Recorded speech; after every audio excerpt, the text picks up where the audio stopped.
தமிழ்நாடு தௌஹீத் ஜமாத் வழங்கும் கல்வி சிந்தனைகள்.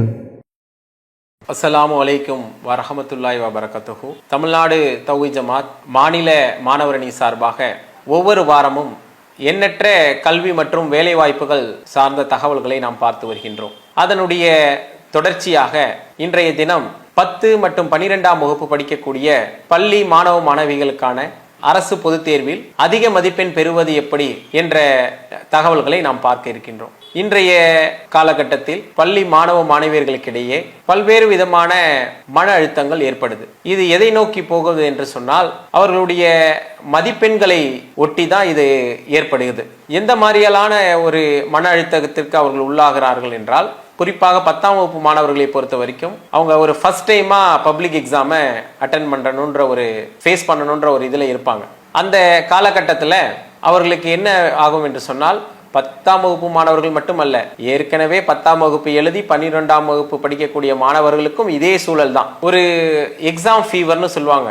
எக்ஸாம் டயத்தில் அவங்களுக்கு ஒரு பயம் ஏற்படும், பதற்றம் ஏற்படும். எக்ஸாம் நெருங்க நெருங்க அவங்களுக்கு ஒரு பதற்றமான சூழல். ஏன்னா எக்ஸாமுக்கு முன்னாடி வரைக்கும் கொஞ்சம் ஜாலியா இருப்பாங்க. அப்ப அது நெருங்க நெருங்க அவங்களுக்கு அந்த மார்க்கை பேஸ் பண்ணி அவங்களுக்கு ஒரு பதற்றமான சூழல் ஏற்படும். ஒரு ஃபியர், ஒரு எக்ஸாம் ஃபியர்னு சொல்லுவாங்க. அதனால அவங்களுக்கு ஃபீவர் வரும். சில பேருக்கு வயிற்றுப்போக்கு ஏற்படும். சில பேர் எப்பயுமே ஒரு பதற்றமான, நம்ம எந்த கேள்வி கேட்டாலும் ஒரு பயந்த சுபாவத்தோடையே பயந்துகிட்டே அவங்க என்ன பண்ணுவாங்க, பதில்களை சொல்லுவாங்க. சில பேர் சொல்ல மாட்டாங்க. சில பேர் எதை படிச்சாலும் உடனே மறந்துடும். சில பேர் பிசிக்கலி பிரசன்ட் மென்டலி ஆப்சன்ட் என்ற மாதிரி அவங்களுக்கு எதுலையுமே கான்சென்ட்ரேட் பண்ண முடியாது. அப்ப இந்த மாதிரியான நிகழ்வுகள் எல்லாமே எதை ஒட்டி வருது என்று சொன்னால், இந்த எக்ஸாம ஃபேஸ் பண்றதுக்காக அவங்கள்கிட்ட இருக்கக்கூடிய பதற்றத்தினுடைய காரணத்தினாலதான் இந்த விதமான சூழல்கள்லாம் அவங்களுக்கு ஏற்படுது. அப்போ இந்த சூழல்களை எவ்வாறு நம்ம எதிர்கொள்வது? மிக எளிமையான வழிதான். இது பெரிய ஒரு கஷ்டமான ஒரு சூழல்லாம் கிடையாது. பொது தேர்வை பொறுத்தவரையும் பொது தேர்வுல அதிக மதிப்பெண் எப்படி நம்ம வாங்கலாம் என்பது ஒரு எளிமையான ஒரு வழிதான். அது ஒரு மிக கடினமான ஒன்றெல்லாம் கிடையாது. நாம நினைச்சுக்கிறோம் அது ஒரு கடினமான வேலைன்னு. அது எப்ப கடினமான வேலையாக வரும் என்று சொன்னால், எக்ஸாமினுடைய நெருக்கத்துல, நாளைக்கு எக்ஸாம், இன்னைக்கு உட்கார்ந்து படிக்கிறோம்னா அது ஒரு மிக கடினமான ஒரு வேலை தான். ஏன்னா ஒரு எக்ஸாம்பிளுக்கு சொல்லணும்னா, ஒரு வாஷிங் மிஷின் இருக்கு, அதுக்கு இவ்வளவுதான் கொள்ள லெவன் இருக்கு, ஒரு 10 துணி போடலாம் அப்படின்ற மாதிரி இருக்கு ஒரு வாஷிங்க்கு. ஆனா நம்ம என்ன பண்றோம், போட்டு ஃபுல்லா டம்ப் பண்ணும் போது என்ன ஆகும், அந்த மிஷின் ரொட்டேட் ஆகாது. அப்ப அதுக்கு உண்டான வால்யூம் ஏத்த மாதிரி தான் நம்ம கொடுக்க முடியும். அன்றாடம் அதுக்கு என்ன வால்யூம் அளவு கொடுத்திருக்காங்களோ, கொள்ளளவு கொடுத்திருக்காங்களோ, அதை வைத்து தான் நம்ம உபயோகப்படுத்த முடியும். அது மாதிரிதான் நம்மளுடைய மூளையை பொறுத்த வரைக்கும் நாம இன்றைக்கு எந்த அளவுக்கு நம்ம தினம் தினம் தினம் நம்ம அதை படிக்கும் பொழுதுதான் அதை நாம அழகான முறையில அதை ஃபுல் சிலபஸை முடிக்க முடியும். ஒரே நாள் நைட்டு உட்காந்து முடிக்கணும்னா அது கடினமானதுதான். அதுவே ஒரு காலகட்டங்கள், ஒரு குறுகிய காலகட்டமா இல்லாம ஒரு நீண்ட காலகட்டமாக அதை நம்ம பயணிக்கும் பொழுது அது மிக எளிமையானதாக இருக்கும். நீண்ட காலகட்டம்னா ஒரு 10 வருஷம் படிக்க வேண்டியதெல்லாம் இல்லை. ஒரு வருட காலகட்டமோ அல்லது 6 மாதமோ அல்லது 3 வருட காலகட்டங்கள்லயும் நம்ம என்ன பண்ண முடியும், இன்ஷா அல்லாஹ் படிச்சு மிக எளிமையாக மார்க் அதிகமா ஸ்கோர் பண்ண முடியும். இதான் என்ன சொல்லுவாங்கன்னா ஃபோக்கஸ் டு ஸ்டடீஸ்ன்னு சொல்லுவாங்க. நாம் அதை என்ன பண்றோம் அப்படின்னா, நமக்கு வராது, நம்மளால படிக்க முடியாது அப்படின்றது, அதாவது ஒரு சில இடங்கள்ல, ஒரு சில பள்ளிகள்ல என்ன பண்றாங்கன்னா, average, below average, above average அப்படின்னு சொல்லிட்டு ஒரு 3 விதமான மாணாக்கர்களாக பிரித்து வைத்திருக்கிறாங்க. அது அப்படியே காலகாலமும் இந்த பள்ளி மாணாக்கருடைய சூழல்ல, அந்த சமுதாயத்துல, மாணவர்களுடைய சமுதாயத்துல அது என்ன ஆகுதுன்னா அப்படியே பரவ ஆரம்பிக்குது. அப்ப அந்த பள்ளி சூழலை பொறுத்த வரைக்குமே இந்த மாதிரி 3 விதமான மாணாக்கர் இருக்கிறார்கள்ன்றத ஆசிரியர்களும் நம்புறாங்க, மாணவர்களும் நம்புறாங்க. அப்ப அந்த சூழல்ல மாணவர்கள் அப்படி நம்பும் போது நம்மளால படிக்க முடியாது, அப்ப அவன் மட்டும்தான் நல்லா படிக்க முடியும், அவன் மட்டும்தான் நல்ல மார்க் வாங்க முடியும், நம்மளாலலாம் வாங்க முடியாது, நமக்கெல்லாம் அந்த இது இல்லை அப்படின்ற மாதிரி அவங்களுக்குள்ளேயே ஒரு டிமோட்டிவேட் அவங்களே பண்ணிக்கக்கூடிய, ஒரு அண்டர் எஸ்டிமேட் அவங்க பண்ணிக்கக்கூடிய ஒரு லெவல்ல போயிடுறாங்க. அப்ப அந்த மாதிரியான ஒரு சூழல்லாம் இல்லை. இறைவன் எல்லாத்துக்கும் ஒரே அளவான மூளையை தான் பாரபட்சம் இல்லாம கொடுத்திருக்கிறான். அதனால எல்லாருனாலையும் முயற்சி செய்தால் அதற்கான வெற்றியை இன்ஷா அல்லாஹ் அல்லாஹ் தஆலா கொடுத்துருவான். அப்ப அந்த முயற்சி என்பது நம்ம கிட்ட இருக்கணும்ல. அப்ப அந்த முயற்சி இருந்தால் மட்டும்தான் நம்மளால என்ன பண்ண முடியும், அதற்கான பலனை அனுபவிக்க முடியும். அப்ப அந்த அடிப்படையில இந்த அரசு பொது தேர்வை எதிர்கொள்ளக்கூடிய மாணவர்களை பொறுத்த வரைக்கும் இவங்களுக்கு படிக்கிறதுக்கான ஒரு மெத்தடாலஜி ஒண்ணு இருக்கு. அதாவது அதுக்கு என்ன மெத்தடாலஜி, அதை உட்காந்து நாங்க எதுவும் ப்ரிப்பேர் பண்ணணுமா அப்படிலாம் ஒண்ணுமே கிடையாது. அந்த மெத்தடாலஜியை பொறுத்த வரைக்கும் நாம அந்த முறையை நம்ம அண்டர்ஸ்டாண்ட் பண்ணிக்கிட்டோம் என்று சொன்னால், அந்த படிக்கக்கூடிய முறையை நம்ம புரிந்து கொண்டோம் என்று சொன்னால் நாம எந்த தேர்வாக இருந்தாலும் மிக எளிமையாக எதிர்கொள்ளலாம். அப்ப அந்த அடிப்படையில் இந்த மெத்தடாலஜி எப்படி இருக்கணும் அப்படின்னா, நம்மளுக்குன்னு ஒரு ஸ்டடி பிளான் இருக்கணும். நம்ம ப்ரிப்பேர் பண்ணக்கூடிய டைம், நம்ம எல்லாம் என்ன நினைச்சுக்கிறோம் அப்படின்னா, ஒரு நாளைக்கு ஃபுல் டே உட்காந்து புத்தகத்தோட நாம டைம் ஸ்பெண்ட் பண்ணாதான் நம்மளால என்ன பண்ண முடியும், படிக்க முடியும். அதே நேரத்தில் இன்னும் ஒரு சிலர் வந்து நைட் ஸ்டடி, நான் விடிய நான் உட்காந்து தூங்காம படிச்சேன்னா தான் என்னால படிக்க முடியும். இன்னும் ஒரு சிலர் வந்து நான் குரூப் ஸ்டடி பண்ணணும். ஒரு சிலர் இன்னொருத்தர் உட்காந்து எனக்கு சொல்லி கொடுத்தாதான் என்னால படிக்க முடியும், என்ன ஒருத்தர் மானிட்டர் பண்ணிக்கிட்டே இருந்தாதான் நான் படிப்பேன் அப்படின்ற மாதிரியான கேட்டகரியில நம்மள அந்த கேட்டகரிக்குள்ள கொண்டு போயிடும். அதெல்லாம் கிடையாது. ரொம்ப எளிமையாக படிக்கலாம். ஒரு நாளைக்கு வந்து 10 மணி நேரம் 15 மணி நேரம் 18 மணி நேரம்லாம் வேண்டாம். கண்டிப்பா நைட் 8 மணி நேரம் தூங்கியே ஆகணும். அதுல மாற்று கருத்து கிடையாது. அப்ப அந்த 8 மணி நேரம் தூக்கம் நம்மளுக்கு வேணும். அதே நேரத்துல நாம படிக்கவும் செய்யணும். அப்ப என்ன பண்ணலாம் அப்படின்னும் பொழுது, ஒரு நாளைக்கு 5 மணி நேரம் படிச்சால் மட்டுமே போதும். அந்த 5 மணி நேரமும் கண்டினியூஸா படிக்கணுமா? நாங்க ஸ்கூலுக்கு போயிட்டு டியூஷன் போயிட்டு வரோம். 8 மணி நேரம் 12 மணி நேரம் அதுலயே போயிடுது. மீதி 12 மணி நேரம் தான் இருக்கு. அதுல நாங்க சாப்பிடுறது, ரெஸ்ட் எடுக்கிறது, இது எல்லாமே இருக்கு. இதுக்கப்புறம் 8 மணி நேரம் தூங்கணும்னு சொல்லிட்டீங்க. அப்ப அந்த 8 மணி நேரம் தூங்கணும்னா மீதி இருக்கிற 4 மணி நேரத்துல 2 மணி நேரம் போயிடுச்சுன்னா 2 மணி நேரம் தானே இருக்கு. நாங்க எப்படி படிக்கிறது? அதெல்லாம் கிடையாது. நமக்கு டைம் இருக்கு, நாம தான் டைம் இல்லைன்னு சொல்றோம். அந்த 5 மணி நேரமும் காலையில ஒரு 2.5 மணி நேரம், ஈவினிங் வந்து ஒரு 2.5 hours அப்படி நம்ம பிரிச்சுக்கிட்டோம். மார்னிங் ஈவினிங்னு பிரிச்சுக்கிட்டோம் என்று சொன்னால் மிக எளிமையா இருக்கும். இந்த 2.5 மணி நேரமும் நம்ம கண்டினியூஸா படிக்கணும்னு கேட்டா படிக்க வேண்டாம். ஒரு 20 minutes ஒன்ஸ் நம்மளுக்கு ஒரு பிரேக், ஒரு 5 minutes தேவை. நம்ம அந்த பிரேக்னோடனே என்ன பண்ணிடுவோம்னா, டக்குன்னு உட்காந்து மொபைல் எடுத்து பாக்குறதோ, அல்லது ஏன்னா நிறைய இப்போ மொபைல் அடிக்ஷன்ஸ்ன்ற அந்த இதுக்குள்ள நம்ம எல்லாருமே போய் முழுகக்கூடிய ஒரு சூழல் தான் இருக்கு. அந்த மொபைலை எடுத்து நிமிஷத்துக்கு ஒரு வாட்டி நம்மளால அந்த வாட்ஸ்அப்பையோ அல்லது ஃபேஸ்புக்கையோ நம்மளால மெசேஞ்சர்ஸையோ இல்லை இன்ஸ்டாவையோ நம்மளால செக் பண்ணலைன்னா நம்மளால என்ன பண்ண முடியாது. ஒரு 5 நிமிஷம் ஒரு 2 செகண்ட் கூட நம்மளால வந்து முடியாது. அது ஒரு பதற்றம் ஆயிடும், நமக்கு அது ஒரு ஸ்ட்ரெஸ் ஆயிடும். அப்ப அந்த ஒரு நிலையில வந்து நம்மள தள்ளாம, அந்த மொபைல் நமக்கு தேவையில்லை இப்போதைக்கு. நம்மளுக்கு அந்த மொபைலுடைய கான்சென்ட்ரேஷன், நம்மளுடைய கோல் என்ன, மார்க். அந்த மார்க்கை பேஸ் பண்ணி தான் நம்ம போகக்கூடிய நிலையில இருக்கிறோம்.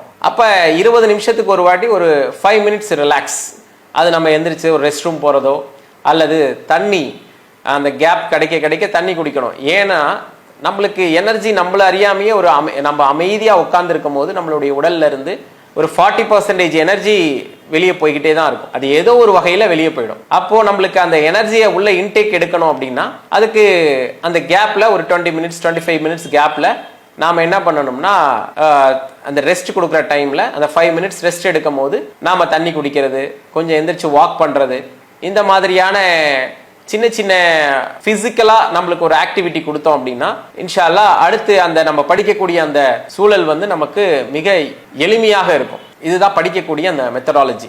இந்த படிக்கும் பொழுது நாம படிக்கக்கூடிய அந்த படிப்பு எப்படி இருக்கணும்னா, ஒரு டாபிக் எடுத்து படிக்கிறோம்னா அந்த டாபிக்கை பத்தின ஒரு விஷுவலா நம்மளுடைய மைண்ட்ல அது ஒரு வீடியோ மாதிரி அது ஓடணும், ஒரு நிகழ்வாக அது நம்மளுக்கு ஓடிக்கிட்டே இருக்கணும்.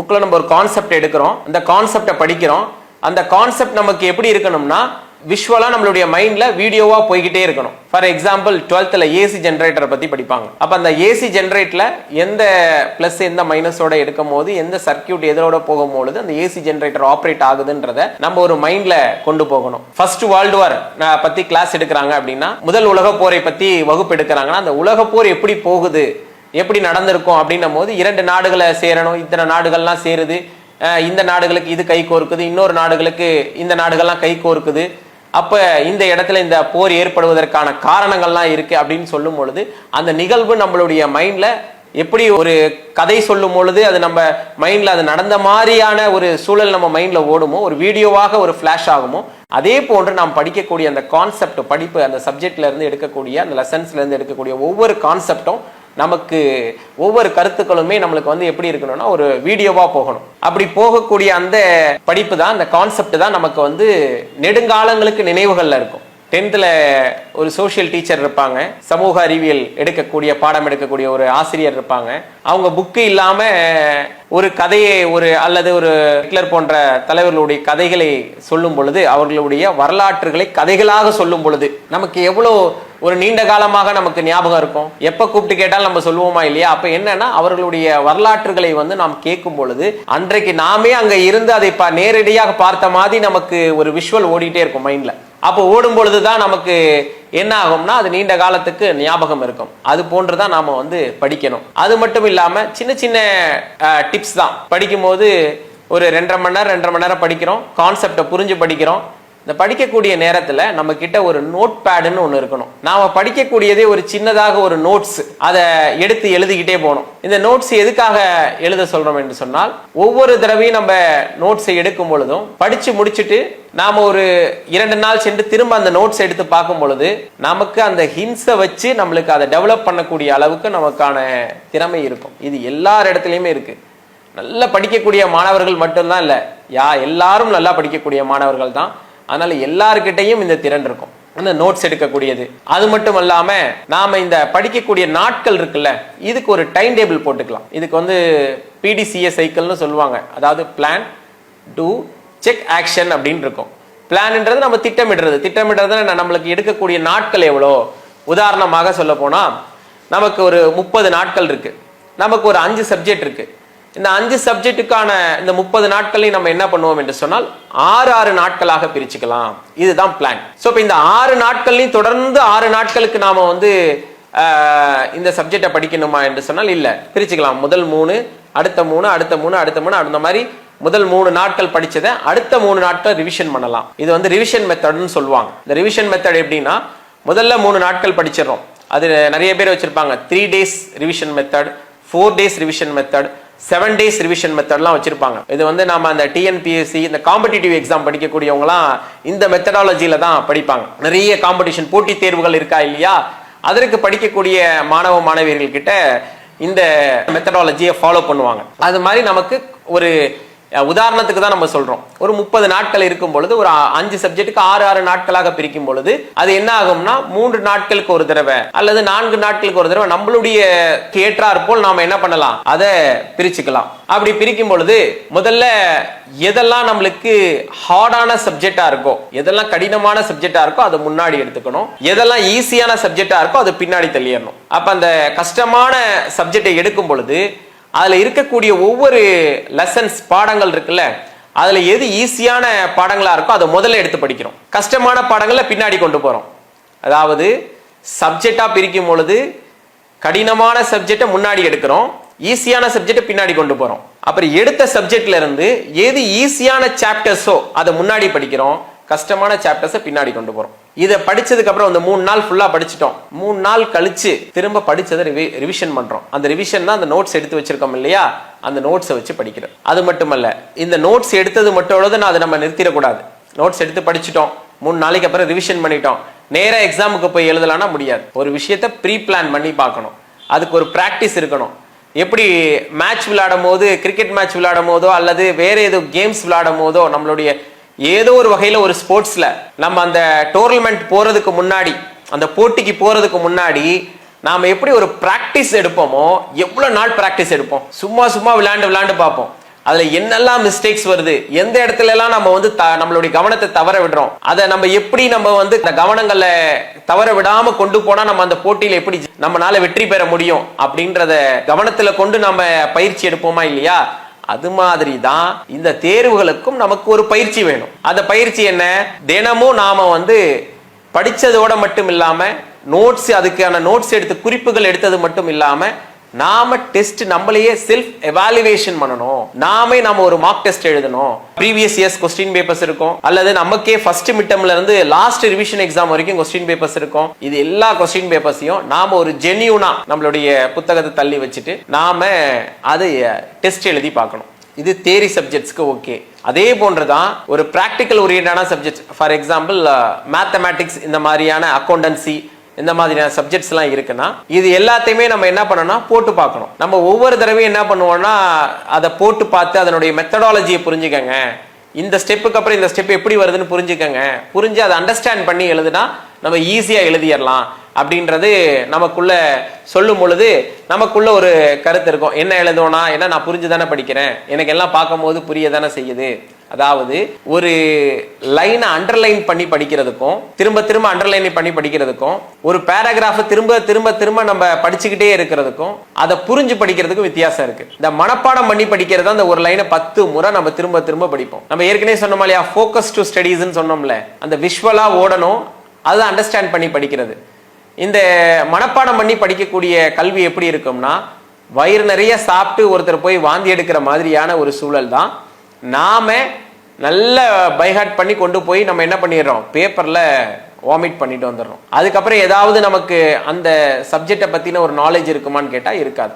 ஒரு சில மாணவர்கள்ட்ட கேட்பாங்க, 10th முடிச்சு +2 வந்த மாணவர்கள்ட்ட கேட்பாங்க, ஏதாவது ஒரு சயின்ஸ்ல வந்து நியூட்டன்ஸினுடைய 3rd லாவை பத்தி சொல்லுங்க அப்படின்னா, ஒரு சிலர் அது எந்த ஸ்டாண்டர்ட்ல படிச்சோன்னு கேட்பாங்க. அது கூட சொல்றதுக்கு தயங்குவாங்க. அப்ப அது என்னன்னா, நம்ம அந்த டயத்துல மனப்பாடம் பண்ணியிருக்கோம், நம்ம படிக்காம இல்லை, அந்த டயத்துல நம்ம படிச்சிருக்கோம், நாம அதை தேர்வுலையும் எழுதியிருப்போம்.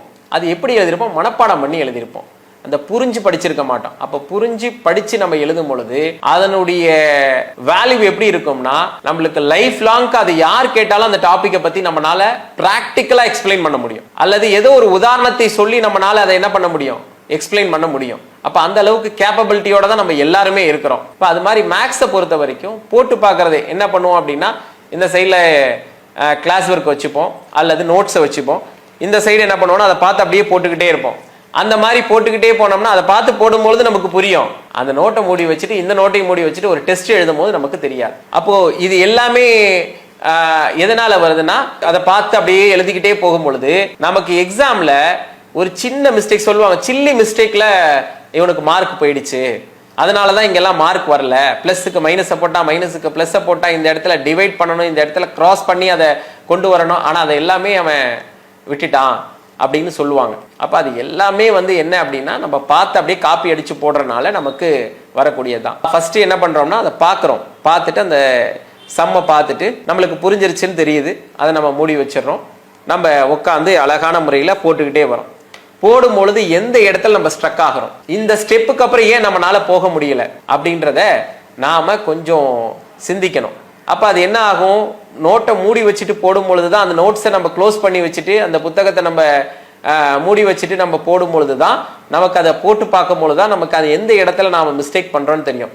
அதுதான் நம்ம வந்து நம்மளுடைய மிஸ்டேக்ஸை வந்து நம்ம ஐடென்டிஃபை பண்ற இடம். அப்ப ஐடென்டிஃபை த மிஸ்டேக்ஸை நம்ம ஐடென்டிஃபை பண்றோம். அந்த ஐடென்டிஃபை பண்ணி அதுக்கான கிளியர் எக்ஸ்பிளனேஷன் யார்கிட்ட கிடைக்கும், ஆசிரியர்கிட்ட கிடைக்கும். அப்போ அதை நம்ம அவங்க கிட்ட நம்ம டவுட்ஸை கேட்க தான் நாம ஒரு நம்மளுக்கு வரக்கூடிய டவுட்ஸை எப்போ நம்ம கிளாரிஃபை பண்றதுக்கு நம்ம முற்படுறோமோ, நமக்கு வரக்கூடிய எந்த ஒரு டவுட்ஸாக இருந்தாலும் உடனடியாக போய் கேட்கறதுக்கு நம்ம வரோமோ, அன்னைக்கு நம்மளுக்கு அந்த இடத்துல அந்த எந்த ஒரு நிகழ்வாக இருந்தாலும் அங்கே நமக்கு ஒரு வளர்ச்சி இருக்கும். அப்போ இது எல்லாத்தையுமே நம்ம என்ன பண்றோம், ஃபர்ஸ்ட் பிளான் பண்றோம். அந்த பிளான் என்ன, எத்தனை நாள்னு பிரிச்சுக்கிறோம், பிரிச்சுட்டு படிக்கிறதுக்கு பேர் தான் டூ. PDCA சைக்கிளை பொறுத்த வரைக்கும் பிளான் பண்றோம், படிக்கிறோம், நம்ம மார்க் டெஸ்ட் எழுதுறோம், அதுதான் வந்து செக் பண்றது, நமக்கு நாமே எவாலுவேஷன் பண்ணிக்கிறது. கடைசியா நம்ம கொண்டு போய் ஆக்ஷன் எக்ஸாம் எழுதுறோம். இதுதான் கடைசியா நம்ம எக்ஸாம், எங்க பப்ளிக் எக்ஸாம் எழுதுறது. ஸோ அதனால படிக்கக்கூடிய விஷயங்களை ரொம்ப ஹரியப் பண்ணி படிக்க வேண்டாம். நிறைய தகவல்களை கொண்டு வந்து ஒரே நாள்ல நம்ம மைண்ட்ல கொண்டு போயிடணுன்ற அந்த ஒரு நிகழ்வு இல்லாம நாம இந்த மாதிரி முறைகள் எல்லாம் நம்ம படிச்சோம் என்று சொன்னால் நமக்கு மிக எளிமையான வகையில நம்ம அதிகமான மதிப்பெண்ணை பொது தேர்வுகள்ல நம்மளால எடுக்க முடியும். அது மட்டும் இல்லாமல் இதுல படிக்கக்கூடிய சில தகவல்கள்லயே, அதாவது நம்ம ஒரு டார்கெட் ஃபிக்ஸ் பண்ணி படிக்கணும், அதே நேரத்துல எல்லா சப்ஜெக்டையும் எல்லா சிலபஸை ஃபுல்லா கவர் பண்ணணும், கான்ஃபிடென்ட்டா இருக்கணும், நம்மளால முடியும், ஐ கேன் டூ அப்படின்ற ஒரு கான்ஃபிடென்ட் இருக்கணும். நம்மளுக்கு அந்த கான்ஃபிடென்ட், அந்த நம்பிக்கை இல்லை என்று சொன்னால் நம்மளால என்ன பண்ண முடியாது, முன்னேற முடியாது. இன்ஷா அல்லாஹ் நமக்கு ஒரு கான்ஃபிடென்ட் இருக்கணும். அதே நேரத்துல நம்ம கிட்ட இருக்கக்கூடிய ப்ரீவியஸ் இயர்ஸ் கொஸ்டின் பேப்பர்ஸ்லயும் ஒரு வாட்டி ரீட் பண்ணிக்கணும். கொஸ்டின் பேப்பர்ஸை நம்பி போகக்கூடாது, நம்ம ஃபுல்லா ரிவிஷன் தான் பண்ணணும் அது, சரிங்களா? அதனால புத்தகத்தில் இருக்கக்கூடிய அனைத்து சிலபஸ், அந்த சிலபஸ் ஃபுல்லாகவும் நம்ம ஒரு கான்ஃபிடென்ட்டாக கவர் பண்ணிட்டு போகிறோம். இப்போ எக்ஸாம் எழுத போகிறோம். எக்ஸாமில் வந்து நம்ம பண்ணக்கூடிய ஒரு சின்ன சின்ன மிஸ்டேக்ஸ் தான், அதுதான் நம்ம பார்க்குறோம்.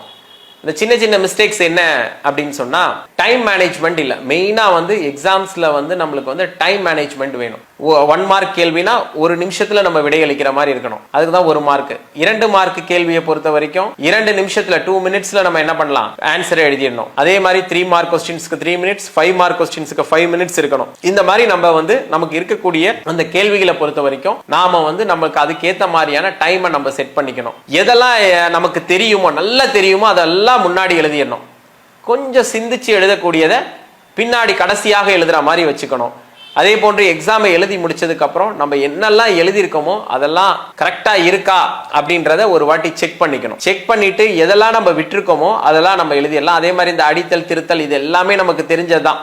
நம்ம ஆல் டிக்கெட்டை கரெக்டா கொண்டு போகணும், பேனா பென்சில் வச்சுக்கணும், இது எல்லாமே ஓகே தான். நம்ம எழுதக்கூடிய கான்செப்டை கரெக்டா வளவலன்னு இல்லாம ரொம்ப அப்படியே டீப்பா எழுதுன்ற பேர சில பேர் அப்படியே ஒரு ஸ்டோரி எல்லாம் எழுதுற மாதிரி இருக்கும். அந்த மாதிரி எல்லாம் இல்லாம அழகான முறையில கான்செப்டை தெளிவா நம்ம எழுதினாலே போதும். அதுல முதல்ல எதெல்லாம் தெரியுதோ அதை எழுதிடலாம்.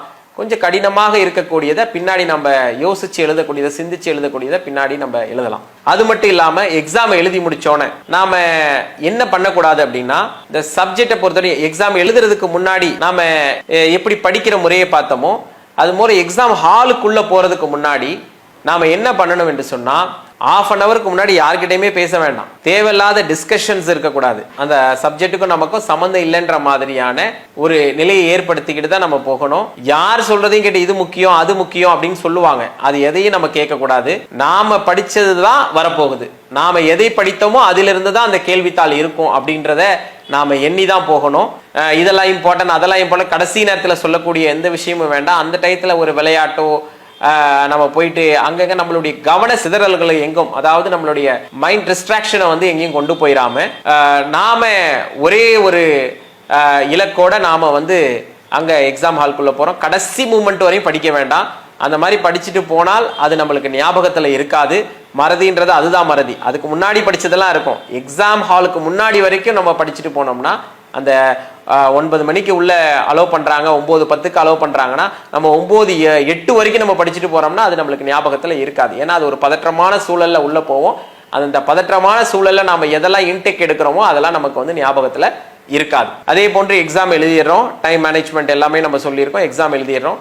எக்ஸாம் எழுதுனதுக்கு அப்புறம் அந்த சப்ஜெக்ட்டுக்கும் எப்படி சப்ஜெக்ட்டுக்கும் நமக்கு சம்மந்தம் இல்லாத மாதிரி அந்த புக்குக்கும் நமக்கு சம்மந்தம் இல்லைன்ற போயிடணும். அதை டிஸ்கஸ் பண்றது, இது சரியா அது சரியா நம்மளே உட்காந்து மார்க் போடுறது, இது எல்லாமே என்ன பண்ணும் என்று சொன்னால் அடுத்த எக்ஸாமுக்கு நாம ப்ரிப்பேர் பண்றதுக்கு இதெல்லாம் ஒரு தடைக்கெல்லாம் நிற்கும். எப்படி தடைக்கெல்லாம் நிற்கும்னா, இதுல நம்ம ஒரு டிசப்பாயிண்டட் ஆயிடுவோம். இதுல ஏதாவது நம்ம மிஸ்டேக் பண்ணியிருந்தோம், ஏதோ ஒரு கொஸ்டின் தவறுதலாக எழுதியிருந்தோம்னா அதையே நினைச்சு ஒரு சிலர் என்ன பண்ணுவாங்க, டிசப்பாயிண்டட் ஆயிடுவாங்க.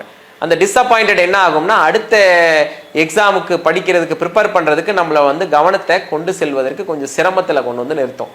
அதனால எக்ஸாமுக்கு அப்புறம் நம்ம என்ன பண்ண வேண்டியதில்லை, இது சம்பந்தமான டிஸ்கஷன் எதையும் நம்ம கொண்டு போகாம நாம இது தவறு அது தவறு இது சரி, நம்ம எழுதுனது எல்லாமே சரிதான், நாம கரெக்டா தான் எழுதியிருக்கோம், நமக்கு தெரிஞ்சதை தான் எழுதியிருக்கோம் அப்படின்ற ஒரு நினைப்போட அதோட கான்ஃபிடென்ட்டோட நம்ம அடுத்த எக்ஸாமுக்கு ப்ரிப்பேர் பண்றதுக்காக நாம அப்படியே எக்ஸாம் எழுதிட்டு நம்ம போயிடலாம் இன்ஷா அல்லாஹ். இது போன்று நாம ப்ரிப்பேர் பண்ணோம் என்று சொன்னால் நமக்கு நம்மளுடைய பப்ளிக் எக்ஸாமை பொறுத்த வரைக்கும் இன்ஷா அல்லாஹ் எளிமையான வகையில மதிப்பெண்களை பெற்றலாம்.